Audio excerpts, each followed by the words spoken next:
كيف تسوي شاهي كرك بالطريقة الهندية الأصلية بعيارات وبهارات مضبوطة تعدل المزاج؟ أي وعاء موجود عندكم إذا ما فيش معاكم زي هذا حتى في قدر الطبخ ينفع. زعفران 7 حبات هيل مكسرين بالشكل هذا، 6 حبات قرنفل أو مسمار، زنجبيل، 3 أكواب ماء.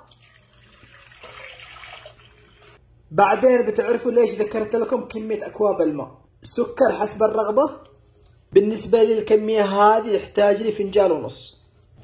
أولع النار وأخليه حتى يغلي.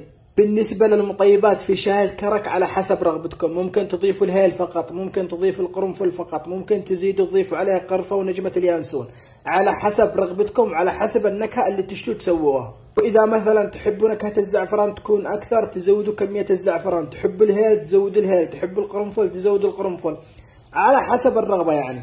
أول ما بدأ الماء يغلي بضيف الشاهي، طبعا شاهي فرد، أضيف له 2 ملعقة مليانة، وأخلي الشاهي يغلي 2 3 دقائق حتى يثقل معانا مضبوط. وبعد ما وصل معانا للمرحلة هذه بضيف الحليب. الحليب مثل كمية الماء، عندي 3 أكواب ماء أضفت له 3 أكواب حليب، حليب سائل كامل الدسم. الآن بخليه 5 دقائق على نار هادئة. وفي حال نشتي نسوي بكمية بسيطة مثلا كوب واحد فقط، نسوي نصف كوب حليب ونصف كوب ماء، بما يعني عيار الحليب مثل عيار الماء.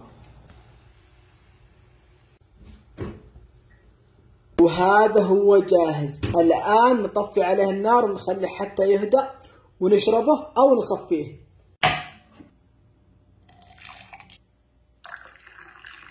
وهذا هو الشاهي الكرك بالطريقة الهندية الأصلية.